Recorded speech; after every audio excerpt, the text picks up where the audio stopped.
Vamos a conocer el método de ordenamiento por inserción, uno de los métodos que más se asemeja al procedimiento que utilizamos las personas para ordenar información. Asimismo, analizaremos su funcionamiento, su pseudocódigo, así como la implementación en lenguaje Java, en lenguaje C++ y en Python.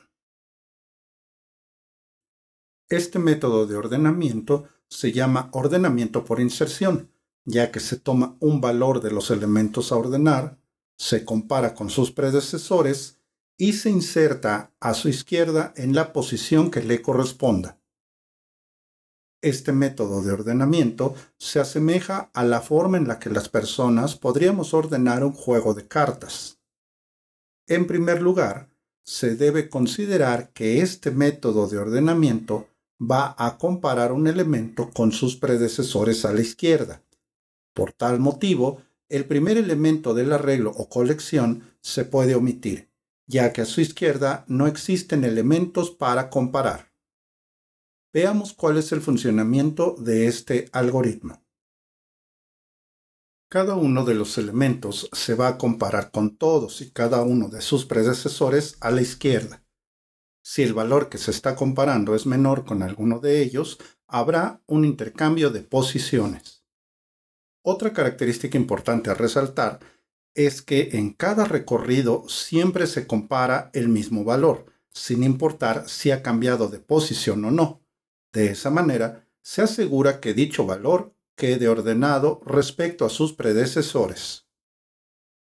Del mismo modo, los valores posteriores al que se está comparando quedarán fuera del ordenamiento en el recorrido actual, lo que no representa un problema, ya que en cada recorrido se va a avanzar en las posiciones del arreglo hasta llegar a la última posición. El algoritmo de este método de ordenamiento se puede ver en el pseudocódigo. En color amarillo resaltamos las partes más importantes a considerar. El primer ciclo va a encargarse de los recorridos en el arreglo, comenzando en la posición 1, ya que si recordamos el elemento 0 se excluye por no tener elementos a su izquierda. Este ciclo terminará hasta haber alcanzado el tamaño del arreglo o colección. El segundo ciclo va a comenzar en el índice del elemento que se va a comparar con sus predecesores, iniciando siempre en el mismo valor que el recorrido, y de esa manera irá disminuyendo su valor hasta llegar al índice 0.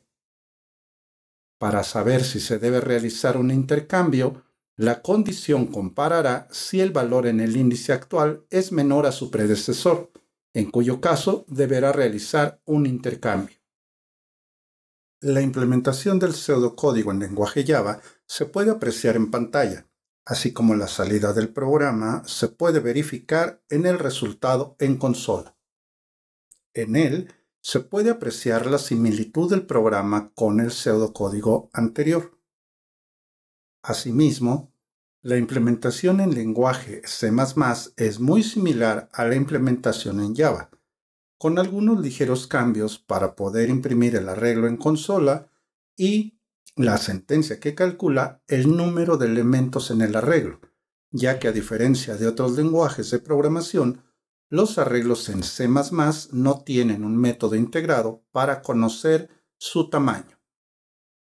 Por último, presentamos la implementación en lenguaje Python, donde la estructura del código es lo más parecida al pseudocódigo original.